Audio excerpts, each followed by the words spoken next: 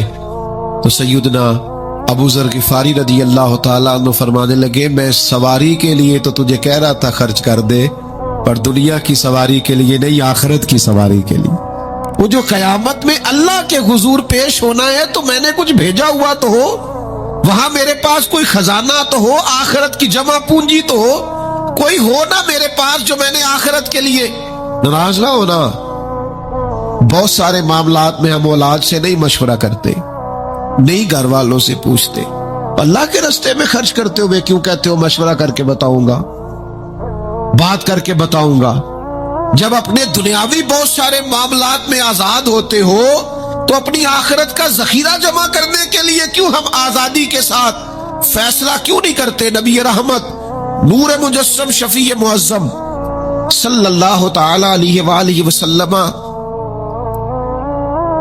گھر میں تشریف لائے، حضور نے پوچھا کیا ہے کھانے کے لیے؟ عرض کی حضور ایک بکری ذبح کی تھی، ساری بانٹ دی ہے، ایک دستی بچی ہے، ایک ٹانگ کی دستی کا کچھ حصہ بچا ہے۔ حضور نے فرمایا نہیں، جو تم نے بانٹ دیا ہے وہ سارا ہی بچ گیا ہے۔ کیوں؟ وہ آخرت کے لیے جمع ہو گیا، وہ سارا بچ گیا۔ یہ جو تم نے کہا ہے نا یہ بچی ہے، یہ نہیں بچی، بچا تو وہ سارا ہے جو راہ خدا میں بانٹ دیا گیا۔ میرے عزیزو، اتنا بڑا مجمع ہے، ہزاروں کی تعداد میں آپ لوگ تشریف لائے ہیں، میں عاجز آدمی، آپ سب سے زیادہ گناہگار، صرف ایک پیغام دینا چاہتا ہوں، اللہ کے سامنے ہم نے کھڑے ہونا ہے، اپنی آخرت کی تیاری کریں۔ میں بھی آج نئے سرے سے اپنی زندگی پر غور کروں گا، آپ بھی نئے سرے سے اپنی زندگی پر غور کریں۔ میں بھی آج اللہ کے حضور صدق کے دل سے معافی مانگوں، ہم سب اللہ کے حضور حاضر ہیں، جمعہ پڑھنے آئے ہیں، معافی مانگے، سارے اپنے رب کی بارگاہ میں عرض گزار ہوں کہ ہمارا مالک ہمارے اوپر فضل کرے اور ہمیں ایسی توفیق دے کہ ہم اپنی آخرت کے لیے کوئی ذخیرہ کر سکے۔ آخرت کی فکر بڑی اہم چیز ہے۔ آخرت کی وہ کچھ لوگ کہتے ہیں نا فکر نہ کرو، فکر نہ کرو، فکر نہ کرو، سارے دوست یہی کہتے ہیں، آپ میرے قریبی ہیں، میں آپ سے کہتا ہوں فکر کرو، فکر کرو، فکر کرو، پر اپنی آخرت کی فکر کرو۔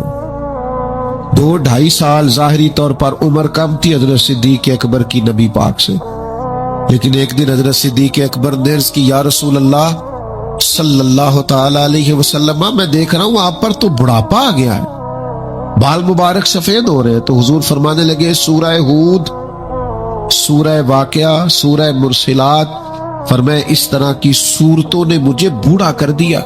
کیوں؟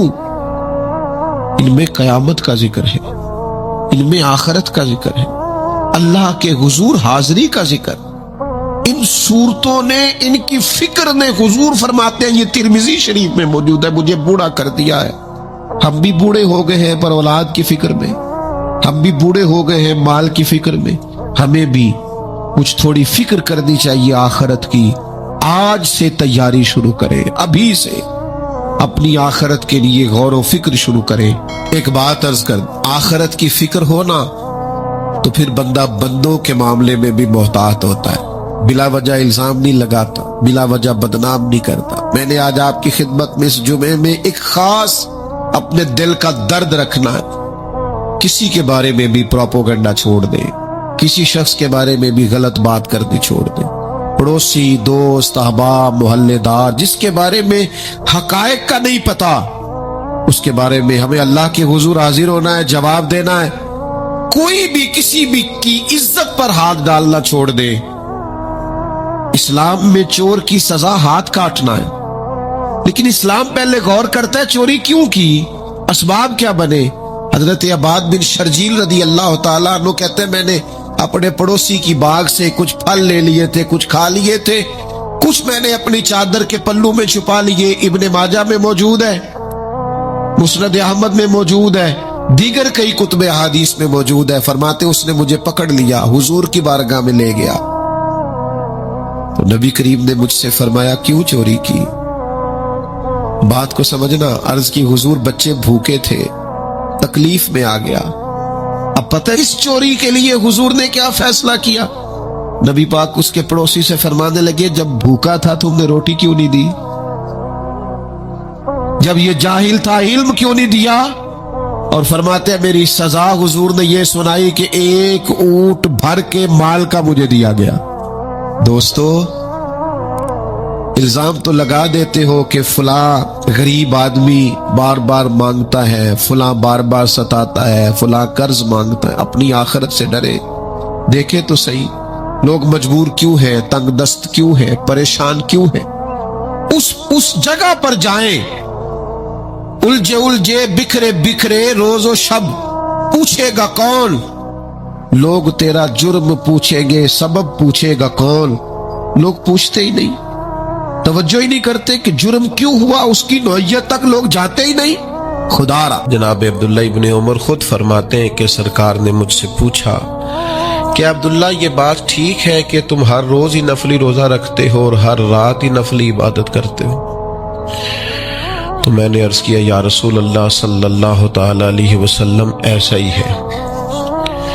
اللہ کے پیارے حبیب علیہ الصلوۃ والسلام نے فرمایا ایسا نہ کرو۔ وہ نفلی روزہ رکھتے تھے، ہر روز ہر رات نفلی عبادت کرتے تھے۔ تو محبوب نے ان سے تصدیق کرانے کے بعد فرمایا ایسا نہ کرو، کبھی روزہ رکھا کرو، کبھی افطار کیا کرو، اور فرمایا کبھی نماز پڑھا کرو، کبھی سو جایا کرو۔ کیوں؟ اس لیے کہ حضور فرمانے لگے تمہارے جسم کا بھی تم پر حق ہے، تمہاری آنکھ کا بھی تم پر حق ہے کہ اسے نیند آتی ہے، تمہاری بیوی کا بھی تم پر حق ہے، اور فرمایا تم سے جو ملاقات کرنے کے لیے آتا ہے اس کا بھی تم پر حق ہے۔ تو یہ لفظ کہہ کے کہ تمہارے اپنے اوپر بھی حقوق ہیں، تمہاری ذات کے بھی تم پر حق ہیں۔ بعض لوگ تصوف اور طریقت کے نام پر بہت مشکل باتیں کرتے ہیں اور بہت مشکل باتیں سناتے ہیں، اور بعض لوگ پھر ان باتوں کا بڑا سخت اور مشکل معنی بھی لیتے ہیں کہ بڑی شدید جد و جہد کرنی چاہیے، ہمیشہ راستہ وہی اختیار کرنا چاہیے جو مشقت والا ہو، ہمیشہ وہی کام کرنے چاہیے جن کے اندر زیادہ دشواری ہو۔ ٹھیک ہے، بعض اوقات مشقت والے کام، مجاہدے والے کام انسان کی نفس کی تربیت کے لیے بڑے اچھے ہوتے ہیں، لیکن ایسی مشقتیں، ایسے مجاہدے جو انسان کو اتنا کمزور کر دیں کہ وہ ضرورت کے جو حقوق ہے وہ بھی پورے کرنے کے قابل نہ رہے، اس کی صحت پر ہی اثر انداز ہو جائیں، وہ آنے جانے والوں سے ملنے کے قابل ہی نہ رہے، وہ دیگر اس کے ذمے جو اس کے خاندان کے قبیلے کے بال بچوں کے حقوق ہیں وہ ادا ہی نہ کر سکے تو اسلام اس کی بھی اجازت نہیں دیتا۔ خود ساختہ تصوف اور خود ساختہ طریقت کا جو مفہوم لوگوں نے بنا لیا ہے وہ مفہوم بھی درست نہیں ہے۔ ہمارے بزرگ تھے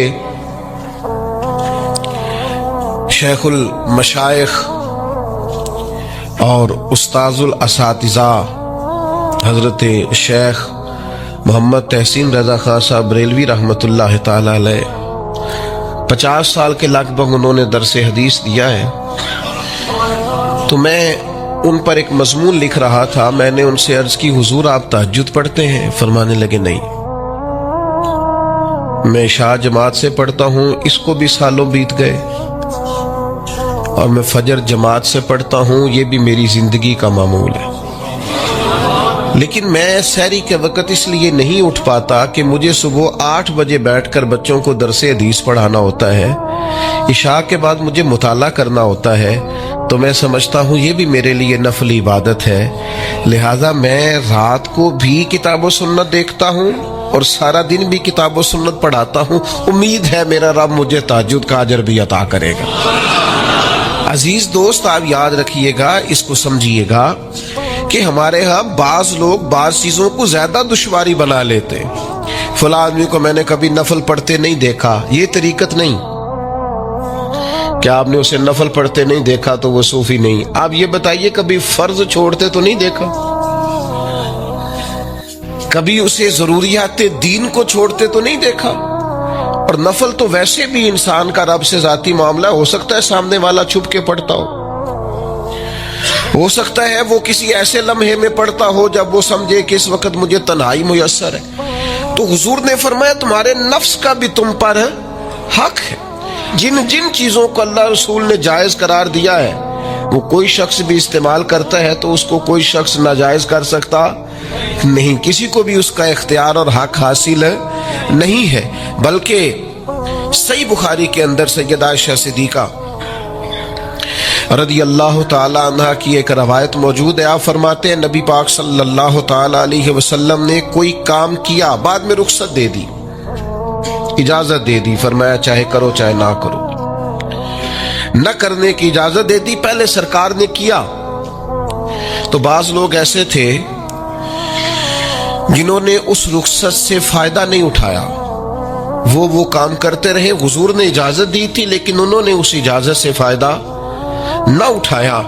تو نبی کریم علیہ السلام کو جب اس بات کا علم ہوا تو محبوب نے اللہ کی حمد کی اور حضور فرمانے لگے یہ بعض لوگوں کو کیا ہو گیا ہے کہ وہ ان کاموں سے بچتے ہیں جو میں کرتا ہوں، یعنی جس رخصت اور گنجائش پر میں عمل کر رہا ہوں اللہ کا محبوب ہو کے، وہ اس چیز کو چھوڑ رہے ہیں، اس سے اعتراض برت رہے ہیں، حالانکہ میں اجازت دے رہا ہوں۔ اور پھر اللہ کے حبیب علیہ السلام نے کیا خوبصورت انداز میں اس سارے مفہوم کو اتنا سمیٹا کہ اس کو ہمیشہ کے لیے بند کر دیا۔ اللہ کے محبوب فرمانے لگے مجھے اللہ کی قسم میں تم سب سے زیادہ رب کو جانتا ہوں اور میں تم سب سے زیادہ اللہ سے ڈرتا ہوں۔ تو جب میں کسی گنجائش پہ عمل کر رہا ہوں، جب میں کسی ضرورت پر عمل کر رہا ہوں، تو یہاں ایک دوست تشریف لائے ہمارے پاس تو وہ ہمیں مشورہ دینے لگے کہ آپ کے ہاں بچوں کو چھٹی ہوتی ہے تو وہ تقریباً 1.5 دن بنتا ہے، ظہر کی نماز کے بعد ہفتے کو وہ چلے جاتے ہیں اور اتوار کا سارا دن وہ چھٹی میں رہتے ہیں، تو یہ 1.5 دن پورا ان کا ضائع ہوتا ہے۔ تو یہ تو معاملہ ٹھیک نہیں ہے، اس طرح تو ایسا ہے نا کہ مدارس دینیہ میں کیا کام ہے چھٹی کا؟ تو میں نے ان سے کہا ہو سکتا ہے مدرسے کے طالب علموں کو بھی نیند آتی ہو سکتا ہے ان کا بھی کبھی کسی گراؤنڈ میں جا کے کھیلنے کو جی چاہتا ہو سکتا ہے یہ بھی اسی طرح کے لوگ ہوں جس طرح کے عام بچے ہوتے ہیں، ہو سکتا ہے وہ ساری خواہشات ان کے اندر بھی پائی جاتی ہوں جو باقی لوگوں کے اندر پائی جاتی ہیں۔ آپ وہ پابندیاں کیوں لگاتے ہیں جو پابندی اللہ رسول نے نہیں لگائی؟ جس چیز کو شریعت نے بین نہیں کیا، ہم کون ہوتے ہیں اس کو بین کرنے والے؟ سمجھے؟ ہاں ایک بات ضرور ہے، ہم اپنے وجود کے مالک نہیں ہیں، اس کا مالک اللہ ہے، وہ خالق ہے، ہم مخلوق ہیں۔ وہ معبود ہے، ہم اس کے عابد ہیں، وہ ہمارا مالک ہے۔ ہمیں اپنے نفس کو، اپنے وجود کو اس کی فرما برداری میں رکھنا۔ نفس کے حق کا یہ مطلب نہیں ہے کہ خواہش نفس میں اگر کوئی ناجائز چیز پیدا ہوتی ہے تو اس کی تکمیل کے لیے بھی ہم دوڑ پڑیں گے، اس کی شریعت کے اندر اجازت نہیں ہے۔ اجازت اس بات کی ہے کہ جن چیزوں کو شریعت نے جائز قرار دیا ہے، آپ اگر ان کا حصول چاہتے ہیں، آسانی چاہتے ہیں، تو آپ ضرور ان کو اختیار کریں، کوئی منع والی بات نہیں ہے۔ میں نے کہا بعض لوگ نا بعض چیزوں پر شدت کرتے ہیں، یعنی نبی کریم علیہ السلام کے صاحبزادہ گرامی حضرت ابراہیم علیہ السلام کا وصال ہو گیا تو نبی کریم کی آنکھوں میں آنسو آ گئے۔ تو ایک شخص نے حضور سے کہا یا رسول اللہ آپ بھی روتے، آپ تو صبر کا درس دیتے۔ تو نبی کریم نے فرمایا یہ جو آنسو نکل آئے ہیں نا، یہ بیٹے کی محبت کی علامت ہے۔ باقی فرمایا میرے دل اور زبان پر وہی ہے جس سے میرا رب راضی ہوتا ہے، میں اللہ سے کوئی شکوہ نہیں کر رہا، اس کی تقدیر پر راضی ہوں۔ لیکن یہ کہ جو انسان پر اللہ تعالیٰ نے کچھ فطری محبت رکھی، آپ اس کو بھی قبول نہیں کرتے بعض لوگ، تو کچھ لوگ بعض لوگوں پر زیادہ شدت کرتے ہیں، بعض لوگ بعض چیزوں کے معاملے میں زیادہ شدت کا۔ حضرت عمر کو نبی پاک نے کچھ نذرانہ دینا چاہا، ہدیہ دینا چاہا۔ ایک ہے آپ کسی سے مانگتے ہیں، ایک ہے کوئی آپ کو دیتا ہے، ان دونوں باتوں میں وہ جو تحفہ لینا دینا ہے اسے تو حضور نے فرمایا محبت بڑھتی ہے۔ تو حضرت یہ صحیح بخاری میں موجود ہے، نبی کریم نے کچھ دیا تو حضرت عمر عرض کرنے لگے نہیں یا رسول اللہ ضرورت نہیں۔ تو محبوب نے فرمایا جو بن مانگے ملے وہ تو اللہ کی طرف سے ہے۔ وہ ایک صاحب مجھے کہنے لگے فلاں صاحب کہتے ہیں ہم چندہ نہیں مانگتے، تو میں نے کہا وہ زیادہ نیک ہونا چاہتے ہیں، کوئی حرج والی بات نہیں، وہ چندہ نہیں مانگتے، وہ زیادہ پرہیزگار ہونا چاہتے ہیں، زیادہ آگے بڑھنا چاہتے ہیں، ورنہ نبی پاک نے تو اعلان کیا ہے کہ تبوک پہ جانا ہے، مجاہدوں کو چندے کی ضرورت ہے۔ اعلان کیا کہ نہیں کیا رسول پاک نے؟ تو آپ اس کو علماء کی توہین کا پہلو بنائیں گے؟ رسول اللہ صلی اللہ علیہ وسلم نے اعلان نہیں فرمایا؟ اگرچہ مالک کے کل ہیں لیکن حضور نے اعلان کیا، اور قرآن مجید میں تو کفار نے شکوہ کیا ہے کہ رب ہم سے مانگتا ہے معاذ اللہ۔ اس کا معنی یہ ہے کہ اللہ فقیر ہے ہم غنی ہیں، یا آپ 28ویں پارے میں دیکھ لیں کہ رب کہتا ہے قرض حسنہ دو، تو آپ کیا معاذ اللہ یہ آیتیں دے کے اللہ پر تنقید کریں گے؟ معاذ اللہ ثم معاذ اللہ، نقل کفر نباشت کہ اللہ لوگوں سے کہتا ہے میرے راستے میں خرچ کرو، اور ایک جگہ نہیں جگہ جگہ کہتا ہے۔ آپ کچھ زیادہ نیک ہونا چاہتے ہیں، یعنی جس بات کا اللہ اعلان کر رہا ہے وَمِمَّا رَزَقْنَاهُمْ يُنْفِقُونَ، جو میں نے تمہیں دیا ہے میری راہ میں خرچ کرو، جس کا حضور اعلان کر رہے۔ ایک شخص کھڑا ہو کے کہتا جی ہو مولوی چندے مانگتے۔ او خدا کے بندے، جو کام عین کتاب و سنت میں موجود ہے، تم کو ضرورت سے زیادہ نیک ہونا چاہتے ہو تو یہ تمہارا خود ساختہ دین ہے، یہ رسول اللہ کا دین نہیں ہے، یہ تمہارا۔ اور لوگ ہیں کہ کہہ رہے ہیں واہ واہ بڑی بات ہے۔ تو اس لیے ہمارے وجود کا بھی ہم پر حق ہے۔ چند ایک نفس کے حقوق آج بیان کرنے۔ سب سے پہلا ہمارے نفس کا ہم پر حق یہ ہے کہ ہم اپنے آپ کو پہچانیں، اپنی صلاحیتوں کو پہچانیں، اپنے اوپر غور کریں۔ قرآن مجید نے ارشاد فرمایا کہ بل الانسان علی نفسہ بصیرہ، فرمایا بلکہ انسان خود اپنے اوپر گواہ ہے، اسے اپنا پتہ ہے، بہانے بنائے تو بات الگ ہے، یہ خود پر گواہ ہے، اسے خبر ہے۔ انسان عالم اصغر ہے، ہم نہ اپنے آپ کو پہچانتے نہیں، ہمیں اپنی خوبیوں کا پتہ نہیں ہوتا۔ یہ جو ہم استاذ کے پاس جاتے ہیں نا، یہ جو ہم مرشد کے پاس جاتے ہیں نا، وہ ہمیں نکھار کے نا تو وہ ہماری خوبیاں ہماری آنکھوں کے سامنے کر دیتے ہیں کہ یہ تمہارے اندر صلاحیت ہے۔ وہ تراش کے نا پتھر کو تو اسے ہیرا بنا دیتے ہیں، وہ نکموں کو کام کا بنا دیتے ہیں۔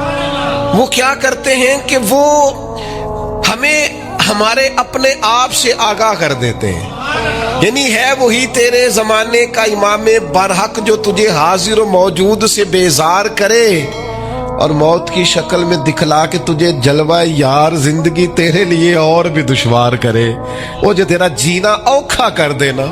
مشکل نہیں میں کہتا، اگرچہ اردو ہے لیکن مشکل اور اوکھا یہ اوکھا ذرا زیادہ وزنی ہے.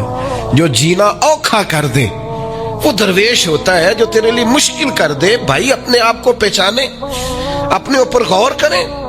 اللہ تعالیٰ نے بنایا ہے اور بنانے والا کہتا لقد خلقنا الانسان فی احسن تقویم. بنانے والا کہتا ہے میں نے تجھے بڑی بہترین ساخت میں بنایا. او انسان میں نے تجھے بڑا ہی سونا بنایا. کوئی تیرے ناک پر تنقید کرے تو کرے, تو کہ تجھے پتہ نہیں یہ چاہت کس کی ہے, میں مرضی سے نہیں بنا, یہ بنانے والے نے بنایا ہے. اس نے تجھے سونا بنایا, تو اپنے آپ کو پہچانتا ہی نہیں. تو جو ہے نا خدا جانے بلندی ہے کہ پشتی پر جہاں میں ہوں وہاں کوئی نہیں ہے. تو اپنے قد سے بھی پیار کر, تو اپنے رنگ سے بھی پیار کر, تو اپنے وجود کی ساخت سے بھی پیار کر. اور پھر وہ کہتا ہے تجھے بنایا, باقی سارا کچھ تیرے لیے بنایا. هو الذی خلق لکم ما فی الارض جمیعا. رب کہتا ہے زمین میں جو کچھ ہے نا میں نے سارا تیرے لیے بنایا. تجھے اللہ رسول کے لیے بنایا ہے, اور باقی زمین میں جو کچھ ہے وہ سارا تو پہچانتا ہی نہیں. یہ ہر چیز مسخر ہے تیرے سامنے. اتنا بڑا ہاتھی ہوتا ہے اور ایک عام آدمی ہلکی سی چھڑی لے کے اسے چلا رہا ہوتا ہے. اونٹ کتنا لمبا چوڑا وزنی ہوتا ہے لیکن ایک عام آدمی اس کے ناک میں نکیل ڈال کے اسے گھما رہا ہوتا ہے. کتنی بڑی بھینس ہوتی ہے لیکن چھوٹے سے بچے نے مہار پکڑی ہوئی ہوتی ہے. ایک عام آدمی پائلٹ بن کر جہاز پہ بیٹھتا ہے اور منوں ٹنوں کے حساب سے وزن ہے, افراد ہے, لیکن ہواؤں پر سواری کر کے اسے چیرتا ہوا وہ مہینوں کی منزلیں گھنٹوں میں طے کر کے کراس کرتا ہے. تسخیر کائنات کے لیے تجھے بنایا ہے, تو سو رہا ہے, تو جاگتا ہی نہیں, تو اپنے آپ کو پہچانتا ہی نہیں. اقبال سے کسی نے کہا میں رب تک جانا چاہتا ہوں, تو اقبال کہنے لگے عجب نہیں کہ خدا تک تیری رسائی ہو, پر تیری نظر سے تو پوشیدہ ہے آدمی کا مقام. تو بندے کے مقام کوئی نہیں سمجھ سکا ابھی تک. من عرف نفسہ فقد عرف ربا. درویش کہتے ہیں جو اپنے آپ کو پہچان گیا وہی تو اپنے رب کو پہچان گیا. اپنی قدر کو پہچانے, اپنی اہمیت کو پہچانے. آپ کے اندر بڑی صلاحیت پنہا ہے. چھوٹی چھوٹی باتوں میں پریشان ہو گئے, کام نہیں ملتا, کاروبار نہیں چلتا, اور تیرے پاس بڑا کچھ ہے یار, کام نہیں بھی ملتا. تو اگر وقتی طور پر کوئی حالات خراب ہے تو اپنا قد کاٹ تو دیکھ, اپنا حسن تو دیکھ, اپنی سوچ تو دیکھ, تفکرات تو دیکھ. تجھے بنانے والے نے کوئی کمی چھوڑی نہیں, اس نے کمال کر دیا ہے. قدرت نے رنگ بھر دی ہے تیرے وجود میں. کبھی تو اپنے رب کے شاہکار ہونے کی نظر سے اپنے آپ کو دیکھے, تجھے اپنے آپ سے پیار ہو جائے, تجھے اپنے آپ سے محبت ہو جائے.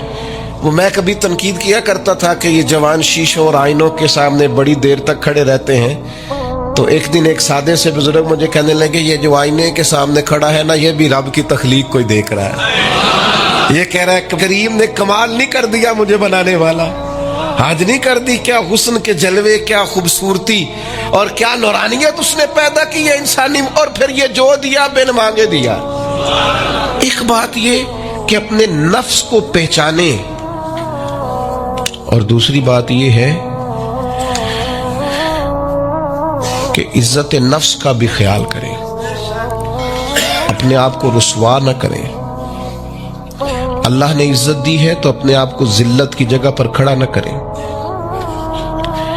تہمت والی جگہ پہ اپنے آپ کو کھڑا نہ کریں, کبھی اپنے آپ کو اتنا کمزور نہ کریں. جھکنا ہے رب رسول کے سامنے, بلا وجہ دنیا داروں کے, سیٹھوں, نوابوں کے اور وزیروں مشیروں کے سامنے اپنے آپ کو رسوا نہ کریں. کسی کی گاڑی کے پیچھے بھاگ کے اللہ کی دی ہوئی شان کو کمزور نہ کریں, ذلت کی جگہ پہ اپنے آپ کو کھڑا نہ کریں. شریعت اسلامیہ نے مومن کا وقار کیا بیان کیا ہے. رب کریم نے فرشتوں سے جب مشورہ کیا تھا نا بندہ بنانے کے لیے, انسان کی تخلیق کے لیے, تو وَإِذْ قَالَ رَبُّكَ لِلْمَلَائِكَةِ إِنِّي جَاعِلٌ فِي الْأَرْضِ خلیفہ. اللہ نے فرشتوں سے فرمایا میں زمین پہ اپنا نائب بنانا چاہتا ہوں.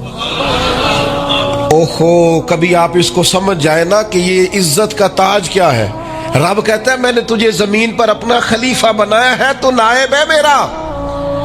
اور کتنا تو